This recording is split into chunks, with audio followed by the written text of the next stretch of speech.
Welcome to the Develop Yourself podcast, where we teach you everything you need to land your first job as a software engineer by developing yourself, your skills, your network, your habits, and more. I'm one of your co-hosts, Peter Elbaum, and today we're talking about the single best way I've found to get a promotion as a software engineer. So let's go ahead and get into it.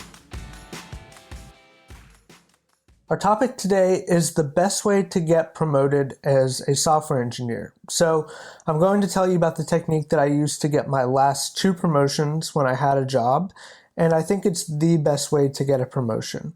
You may be wondering, if you're a new engineer, and even if you're not, what are some of the best things you can do in order to get promoted?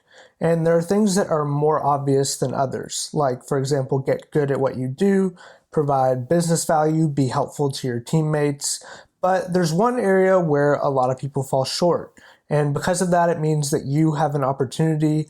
And that brings us to what the technique is that I use to get promoted. And it is called a hype doc. So what is a hype doc? I didn't actually call it a hype doc for a while, and I'm taking this term and also the definition from a blog post from the company Square, which you may be familiar with. They make those kiosks that you check out with an iPad and a bunch of other stuff as well.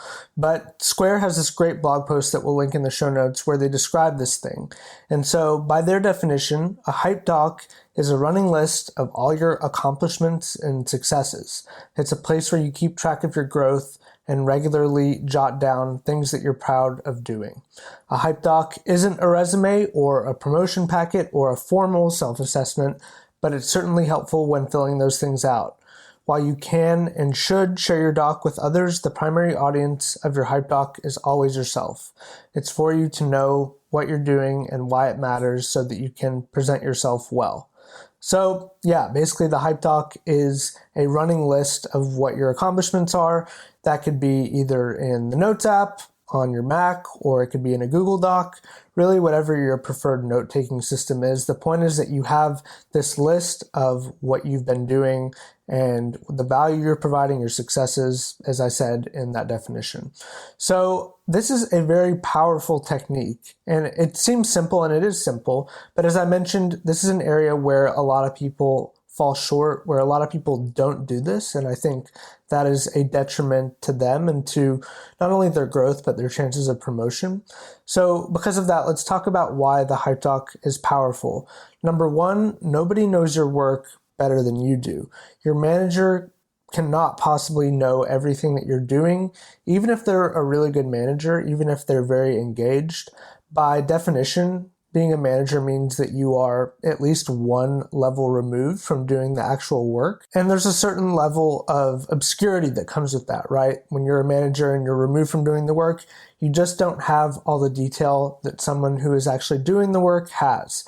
And so because you're not working directly with your manager, most likely as a peer, they're just not going to have as much visibility into what you're doing. And the same thing goes for anyone else. You can't assume that anyone knows exactly what you're up to, not even your teammates necessarily, unless you're being very detailed, giving a lot of reports. Even in something like a stand-up, my updates I know are usually pretty general. I'm not going into extreme detail about every single thing that I'm doing. And so basically, I think the good assumption is to assume that nobody knows exactly what you're up to. And the second reason why this is powerful as it relates to nobody being able to read your mind is that you're able to explain the value you're contributing with receipts. So we'll talk a little bit more about receipts, but I think it's important to have documentation that supports the things that you are listing on your hype doc.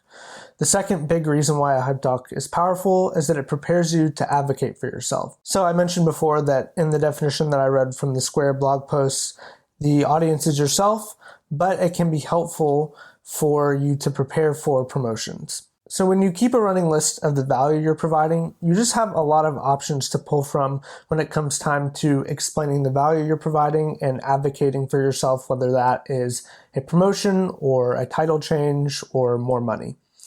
The third main reason why the hype doc is powerful is it allows you to track your growth over time and mark moments you're proud of. So I don't know about you, but I know for me, in the hustle and bustle of daily life, it's really hard to get a sense for, number one, how you're growing, And number two, just to remember stuff that you've done. So when you keep a hype doc, you're able to see how you're progressing towards your goals. You're able to see the things that you're learning. You're able to really highlight big moments. Like let's say you did a big refactor that made your app a lot less buggy. That's something to be proud of. And so when you're keeping the hype doc, you're able to highlight those things in a way that's more transparent, not only to other people, but also to yourself. And it helps you remember those things. All right, so that's why a hype doc is powerful. Let's get a little bit more detailed about what goes in it. So number one, of course, is technical work. So this could be links to PRs. I mentioned one example a second ago. A big refactor would be a good example, or something that's driving business value or making your team's life easier. Like let's say you added some CI/CD or you automated some automated bug tracking or something like that. Anything that is significant, either driving value to the team directly or driving value to customers, I think is worth putting on this sheet. You always want to link to that work. So I mentioned before, it's important to explain the value that you're providing with the receipts. So in code, the receipt would be a GitHub pull request, for example. So make sure that you're adding supporting documentation along with whatever the thing is that you did. A second example of what could go in this is projects led or completed. So that's pretty self-explanatory, but if you're leading a project, then you want to make sure that you put that down, because the odds are if you're in charge of something and it requires a team, then it's important in some way to your company's business. So you want to highlight those kind of things. Along with this, you want to highlight mentorship. So this could be formal or informal. I know for myself, I've had a lot of informal mentoring relationships, but I've also had formal mentoring relationships where I had direct reports. You want to be able to track those meetings. You want to track how the mentee is doing, and you want to track also the things that you're going over and teaching in your mentoring sessions if you're having them. A fourth thing that you want to go in the hype doc, I'd say, is general leadership. So this could look a lot of different ways, but some examples that come to mind for me are, let's say that you start the technical blog at your company, or let's say that you start the hackathon at your company, or let's say that you work with HR to change how engineers are reviewed at your company. Anything where you have a vision for something, you are taking initiative and you're bringing it into existence is what I would call leadership. There's also project leadership, of course, and technical leadership, but this for me is kind of more outside of the project and technical realm. But if you're starting things or implementing things, adding other kinds of value, then you want to highlight those things, I'd say, under general leadership. A fifth item for your hype doc is interviewing. So I know for myself, I've done a lot of interviewing at my past 2 jobs. And interviewing is really important because interviewing goes a very long way into shaping the team at your company and also shaping the culture, because of course the people make up the culture. So I think there are very few things that are more high impact than interviewing. But the thing is, a lot of people don't like to do it, and a lot of people also aren't good at it. So if you're getting a lot of reps in interviewing and you're helping to make key hires that are going to drive key initiatives forward or otherwise provide a lot of value, or if it's taking a lot of time, which it probably does, then it's worth highlighting because that is a form of leadership, in my opinion, and it also happens to be a very high impact activity. Some other things I would add to your hype doc: conference speaking.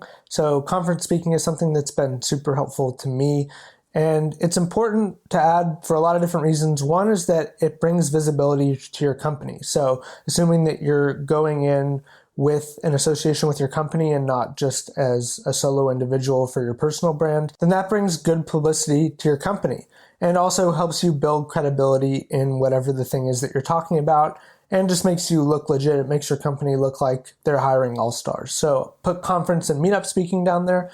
I'd say even put personal brand stuff in general. So some of you know I have a YouTube channel. We just crossed the 4,000 subscriber mark. It's pretty cool. If I were at a regular full-time job right now, I would definitely be putting that down because it kind of goes along with the conference and meetup speaking. It gives you credibility and therefore gives the company credibility, makes the company look good. And 8, I would say moments of growth or learning. So let's say that you went and learned a new technology that you implemented at the company. That is something worth putting down. Or you learned a new tool that people are using, or you learned a new technique that you implemented. Anything like that you're going to want to put down because ultimately it means that you're learning, you're growing, and you're bringing your knowledge to bear on your work at the company. And all those things are very good to reference. Okay, next let's talk about how do you keep it. So first of all, this is something that you want to update regularly. And of course, there are ways of doing that. You can set yourself a calendar reminder, or you can kind of just make it an ingrained habit. You can set other ways to remind yourself to do it, maybe as part of your routine on Fridays as you're wrapping up for the week. Regardless of what you pick, you just want to make sure that you're updating this regularly because, as I mentioned, the whole kind of purpose behind this is that you're not forgetting things, or that's a big part of the purpose anyway. You don't want to forget things that you're doing, even things that seem little. So I would just say, do this at least once a week and make sure that you're being very consistent about it so that way nothing slips through the cracks.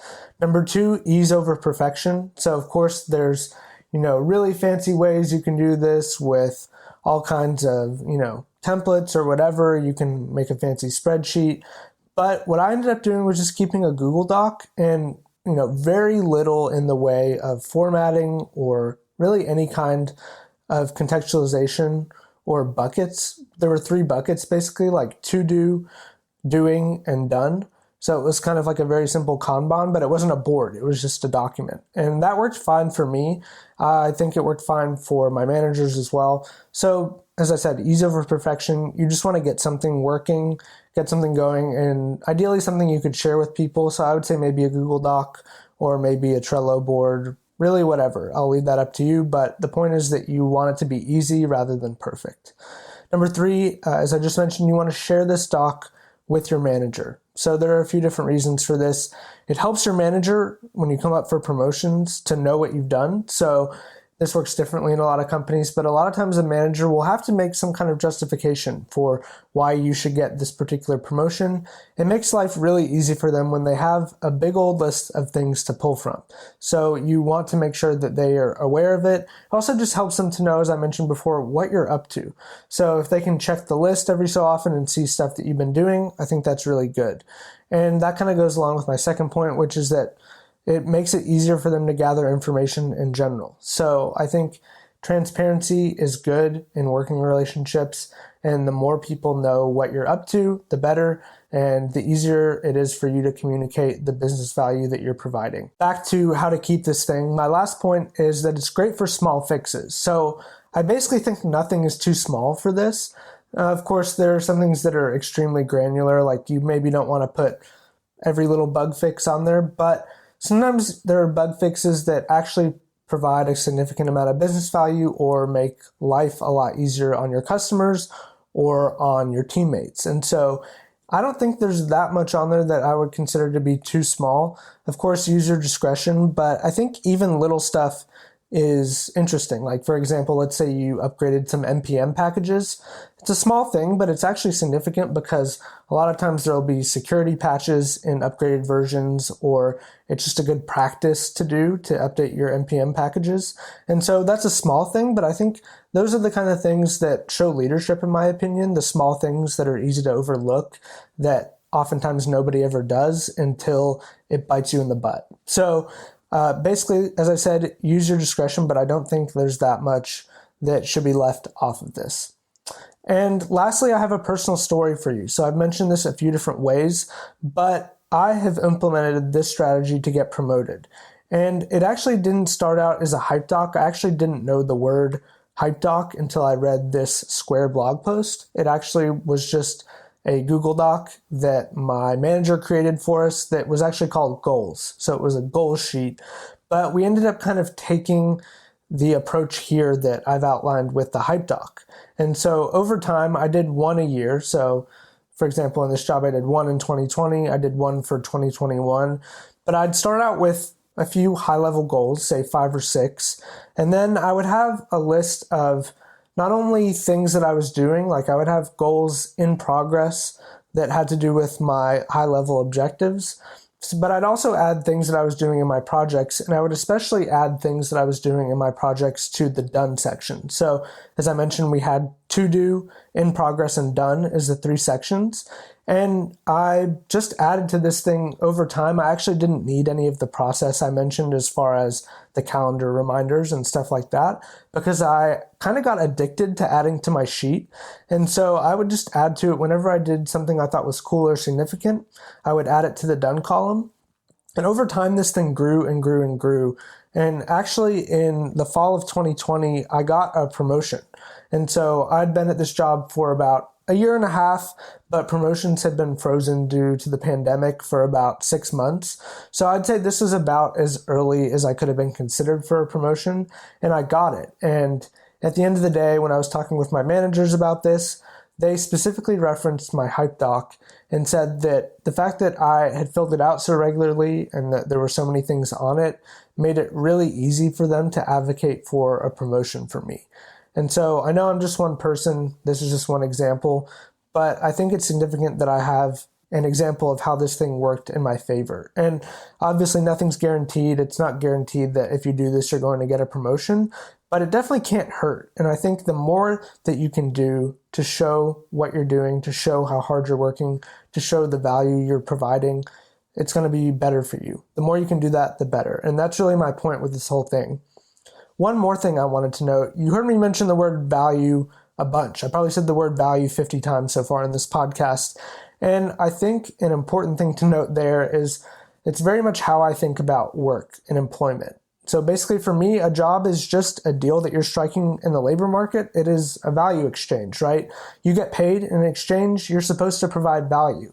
And so because that is the case, the more value you can show that you're providing, inherently the more value there is to your work, right? The more that you should be paid in theory. And so that's another reason why I keep coming back to this idea of transparency, is that the more transparent you can be about how valuable you are, in theory, assuming you're working for a good company, they will want to compensate you in accordance with what you're doing. So that is another point as far as transparency goes. Basically, I think it, for the most part, always helps. There are very few instances I can think of where being transparent about how you're working would hurt unless you're not doing anything, in which case you would bring scrutiny to yourself instead of praise. But I assume all you listeners out there are hard workers who are providing a lot of value in your jobs. And so I think this will be a good thing for you. That's it. Thanks so much for joining us today. Some quick shameless plugs as always. Parsity is at parsity.io and my YouTube channel is at youtube.com/Peter Elbaum. Thanks so much, and we'll see you in the next one.